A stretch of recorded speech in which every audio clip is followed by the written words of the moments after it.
जिसने सारे जगत को व्याप्त किया वह सूक्ष्मतम अविनाशी है, लेकिन जिससे ये सारा जगत व्याप्त हुआ है वह वस्तु स्थूल है और विनाशवान है। इसे ऐसा समझे, एक कमरा खाली, कुछ भी सामान नहीं। वो जो कमरे का खालीपन है वो पूरा का पूरा व्याप्त किए कमरे। उचित तो यही होगा कि जब कमरा नहीं था तब भी वो खालीपन था, पीछे हमने दीवारें उठा के उस खालीपन को चारों तरफ से बंद किया। कमरा नहीं था तब भी वो खालीपन था, कमरा नहीं होगा तब भी वो खालीपन होगा, कमरा है तब भी वो खालीपन है। कमरा बना है, मिटेगा, कभी नहीं था कभी नहीं हो जाएगा, पर वो जो खालीपन है, वो जो स्पेस है, वो जो अवकाश है, वो जो आकाश है, वो था, है, रहेगा। उसके लिए था, है, इस तरह के शब्द उचित नहीं है, क्योंकि जो कभी भी नहीं हुआ उसके लिए है कहना ठीक नहीं है।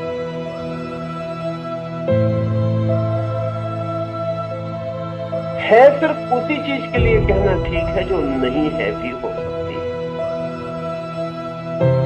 वृक्ष है कहना ठीक है, आदमी है कहना ठीक है, परमात्मा है कहना ठीक नहीं। परमात्मा के साथ ये कहना कि परमात्मा है पुनरुक्ति है, रिपीटिशन है।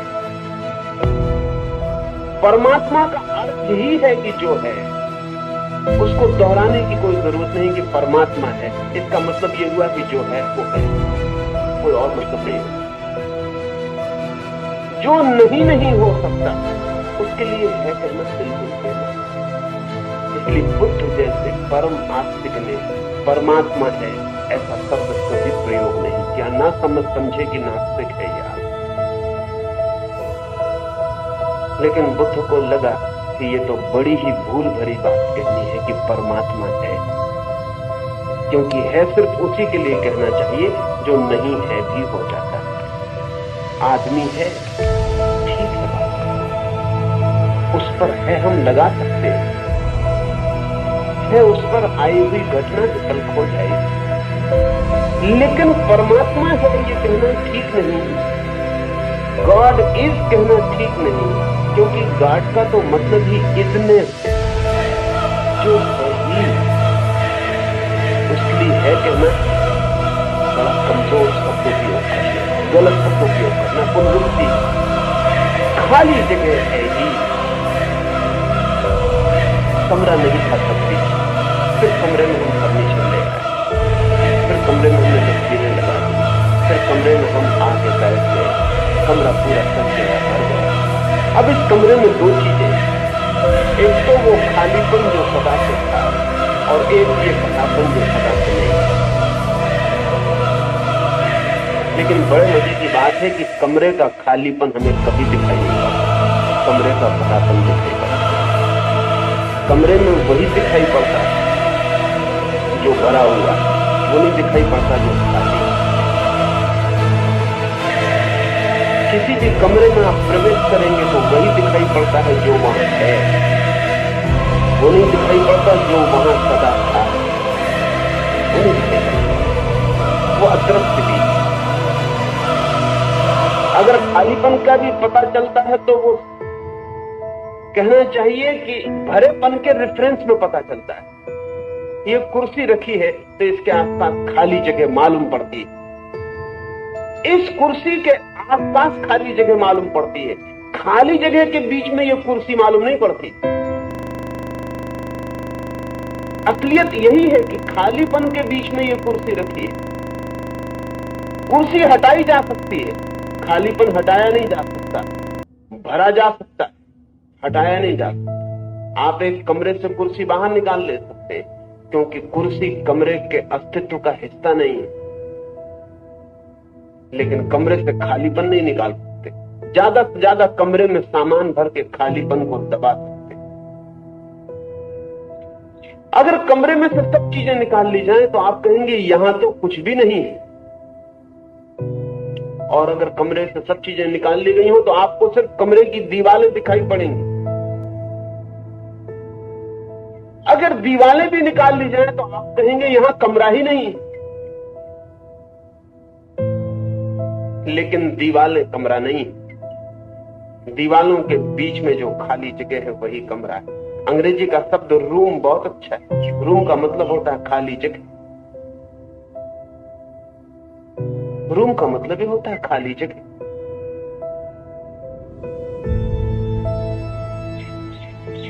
पर वो खाली जगह दिखाई भी नहीं पड़ती, ख्याल में भी नहीं आती, क्योंकि खाली जगह का हमें स्मरण ही नहीं है। असल में खाली जगह इतनी सदा से है कि उसे हमें देखने की जरूरत ही नहीं पड़ी। ठीक ऐसे ही ये जो विराट आकाश है, ये जो स्पेस है अनंत, ये जो खाली जगह है, ये जो एम्प्टीनेस है फैली हुई अनंत तक, जिसका कोई और छोर नहीं, जो कहीं शुरू नहीं होती और कहीं समाप्त नहीं होती। अब ध्यान रखें, खाली चीज कभी भी शुरू और समाप्त नहीं हो सकती, सिर्फ भरी चीज शुरू और समाप्त हो सकती है। खालीपन की कोई बिगिनिंग और कोई एंड नहीं हो सकता। कमरे के खालीपन का कौन सी शुरुआत है और कौन सा अंत है? दीवार का होता है, सामान का होता है, कमरे का नहीं होता। स्पेस की कोई सीमाएं नहीं, आकाश का अर्थ ही है कि जिसकी कोई सीमा नहीं। ये जो असीम फैला हुआ ये सब है, और इस असीम के बीच में बहुत कुछ उठता, बनता, निर्मित होता है, बिखरता है। वो वृक्ष बने, खालीपन थोड़ी देर के लिए खड़ा हुआ, फूल खिले, खालीपन थोड़ी देर के लिए सुगंध से भरा, फिर फूल गिर गए, फिर वृक्ष गिर गए, खालीपन फिर अपनी जगह। और जब वृक्ष उठा था और फूल खिले थे, तब भी खालीपन में कोई अंत नहीं पड़ा, वो वैसा ही था। चीजें बनती हैं और मिटती हैं। जो बनता है और मिटता है वो स्थूल, वो दिखाई पड़ता है। जो नहीं बनता, नहीं मिटता, वो सूक्ष्म, वो अदृश्य। सूक्ष्म कहना भी ठीक नहीं, लेकिन मजबूरी में कृष्ण ने सूक्ष्म का प्रयोग किया। उचित नहीं, लेकिन मजबूरी, कोई और उपाय नहीं। असल में जब हम कहते हैं सूक्ष्म, तो हमारा मतलब ये होता है कि स्थूल का ही कोई हिस्सा। जब हम कहते हैं छोटा, तो मतलब होता है बड़े का ही कोई हिस्सा। जब हम कहते हैं बहुत सूक्ष्म, तो हमारा मतलब होता है कि बहुत कम स्थूल। बाकी मनुष्य की भाषा में सूक्ष्म भी स्थूल से ही जुड़ा है। हम कितना ही करें सूक्ष्म, तो भी स्थूल से ही जुड़ा।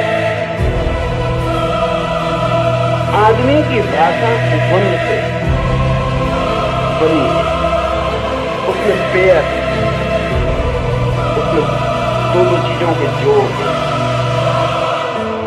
लेकिन कृष्ण जिससे सूक्ष्म कह रहे हैं, वो स्थूल का कोई हिस्सा नहीं। कृष्ण सूक्ष्म कह रहे हैं उसे जो स्थूल नहीं है। मजबूरी है, लेकिन उसके लिए हमारे पास कोई शब्द नहीं है। इसलिए निकटतम गलत शब्द जो हो सकता है वो सूक्ष्म, यानी कम से कम गलत शब्द जो हो सकता है वो सूक्ष्म है। उसके लिए कोई शब्द नहीं। कुछ भी हम कहें, हमने जितने शब्द बनाए हैं वो बड़े मजेदार हैं। हम उल्टे से उल्टा शब्द भी प्रयोग करें तो भी कोई अंतर नहीं पड़ता। वो उल्टे से उल्टा भी हमारे पुराने शब्द से ही जुड़ा होता। अगर हम कहें कि वो असीम है, तो भी हमें सीमा से ही वो शब्द बनाना पड़ता है। अब ये बड़े मजे की बात है कि सीमा में असीम का कोई भाव नहीं होता, लेकिन असीम में सीमा का भाव होता है। हम कितनी ही कल्पना करें असीम की, हम ज्यादा से ज्यादा बहुत बड़ी सीमा की कल्पना करते हैं। हम कितना ही सोचें तो हमारा मतलब यही होता है कि सीमा और आगे हटा दो, और आगे हटा दो, और आगे हटा दो, लेकिन सीमा होगी ही नहीं, ये हमारा विचार नहीं सोच पाता। वो इनकंसीवेबल है, उसकी कोई चिंतना नहीं हो सकती असीम की। जब हम कहते हैं कमरे में खालीपन है, तो उसका मतलब हमारे मन में ये होता है कि कमरे में खालीपन भरा है। तो हम एम्प्टीनेस को भी वस्तु की तरह उपयोग करते हैं, खालीपन भरा है, जैसे खालीपन कोई चीज है, जबकि खालीपन का मतलब ना भरा होना है, जहां कुछ भी नहीं है।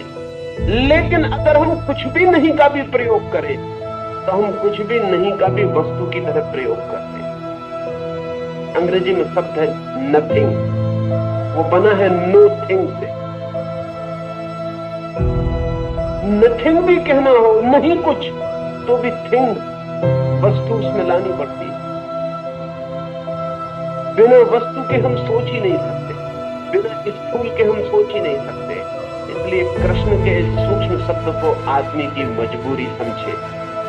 इसका मतलब स्थूल का कोई अंत नहीं है, कोई बहुत सूक्ष्म स्थूल नहीं है। सूक्ष्म का अर्थ है जो स्थूल नहीं ही है। और स्थूल क्या है? जो दिखाई पड़ता है वो स्थूल, जो स्पर्श में आता है वो स्थूल, जो सुनाई पड़ता है वो स्थूल है। असल में जो इंद्रियों की पकड़ में आता है वो स्थूल। ऐसा भी नहीं है कि आप कल बड़ी दूरबीन बना लें, खुर्दबीन बना लें, और उसकी पकड़ में आ जाए तो वो सूक्ष्म हो जाए। नहीं, जो भी पकड़ में आ जाए वो स्थूल है। क्योंकि दूरबीन कुछ नहीं करती, सिर्फ आपकी आंख की इंद्री की शक्ति को बड़ा करती है। आपकी आंख ही जैसे और बड़ी आंख हो जाए। बड़े से बड़े यंत्र भी हम विकसित कर लें, तब भी जो पकड़ में आएगा वो स्थूल ही होगा, क्योंकि सब यंत्र हमारी इंद्रियों के एक्सटेंशन, वो हमारी इंद्रियों के लिए और जोड़ते हैं। इससे तो जो उससे आंख से नहीं दिखाई पड़ता था वो दिखाई जाएगा, लेकिन वो कोई सूक्ष्म चीज नहीं देखता।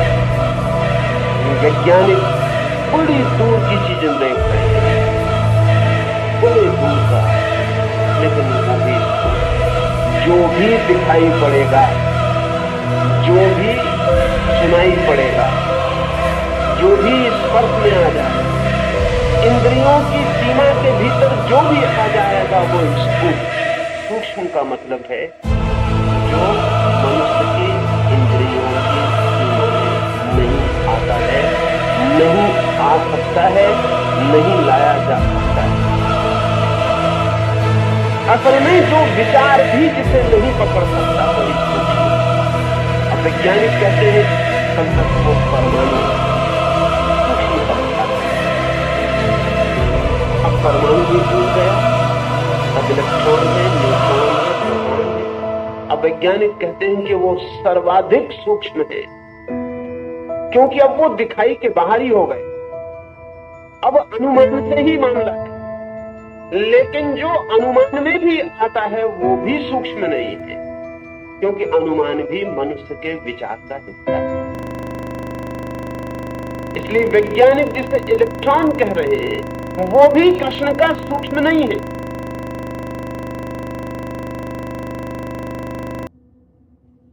इलेक्ट्रॉन के भी पार,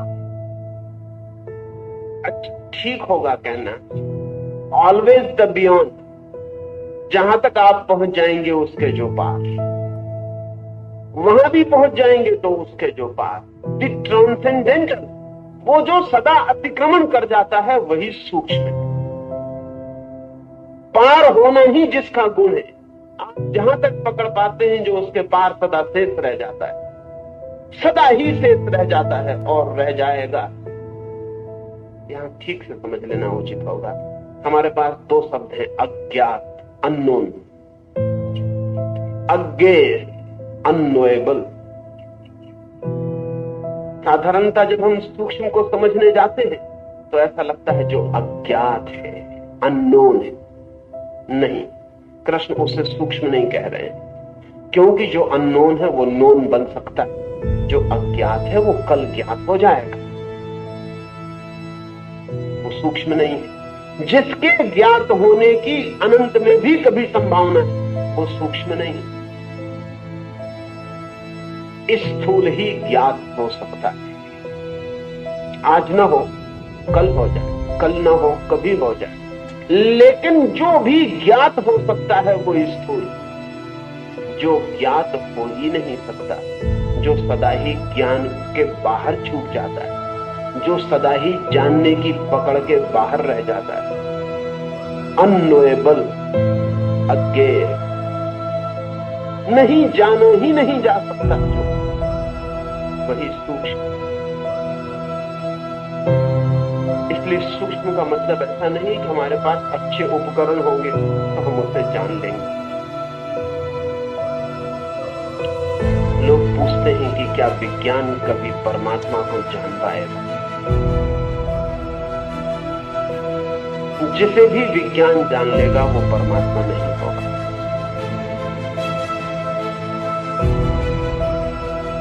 क्योंकि परमात्मा से अर्थ ही है जो जानने की पकड़ में नहीं आता। किसी दिन विज्ञान की प्रयोगशाला अगर परमात्मा को पकड़ लेगी तो वो पदार्थ हो जाए।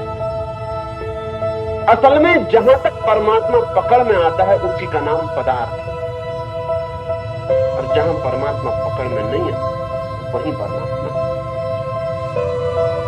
सूक्ष्म का कृष्ण का अर्थ ठीक से ख्याल में ले लेना जरूरी है, क्योंकि जो सूक्ष्म है वही सत्य, जो पकड़ में आता है वो असत होगा, वो आज होगा कल नहीं होगा, जो पकड़ में नहीं आता।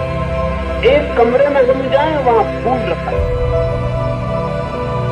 फूल सुबह ठीक है, सांझ मुरझा जाए, उसी फूल के नीचे शंकर जी की पिंडी रखी है, वो सुबह भी था, सांझ भी था, लेकिन 100 वर्ष 200 वर्ष 300 वर्ष 1000 फूल एक दिन में बिखर गया, पत्थर था हजारों वर्ष में गिरा, इससे अंतर नहीं पड़ता। कमरे में सिर्फ एक चीज है जो नहीं बिखरेगी, वो कमरे का कमरापन, लूमिनेस, खालीपन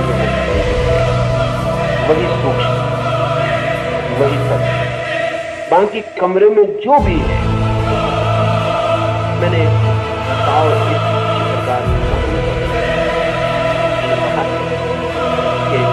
गुरु ने अपने शिष्यों को कहा तुम्हें चित्र बना पाओ। उन्होंने पूछा कि कोई स्कीम तरीके से तो उसने कहा तुम्हें चित्र बना लाओ कि गाय घास चल रही, चित्र बना कर ले आए। सभी अच्छे अच्छे चित्र बनाकर ले आए थे, लेकिन एक साधु जो चित्र बना के लाया था उसमें जरा चौंकने वाली बात थी, क्योंकि वो कोरा कागज ही ले आया। गुरु ने पूछा कि क्या बना नहीं पाए? उसने कहा कि नहीं, चित्र बना है, देखें। फिर गुरु ने उसके कागज की तरफ देखा और शिष्यों ने भी कागज की तरफ देखा, फिर सबने उसकी तरफ देखा और पूछा कि गाय कहां? तो उसने कहा गाय घास चर के जा चुकी है। उन्होंने पूछा घास कहां है? उसने कहा घास गाय चर गई। तो उन्होंने पूछा इसमें फिर क्या बचा? तो उसने कहा जो गाय के पहले भी था और घास के पहले भी था और गाय के बाद भी बचता है और घास के बाद भी बचता है, वही मैं बना लाया। लेकिन वे सब कहने लगे ये कोरा कागज है, पर उसने कहा कि यही बचता है, ये कोरापन। कृष्ण इस कोरेपन को सूक्ष्म कह रहे हैं, जो सब लहरों के उड़ जाने गिर जाने पर बच जाता, और जो सदा बच जाता है वही सत्य है।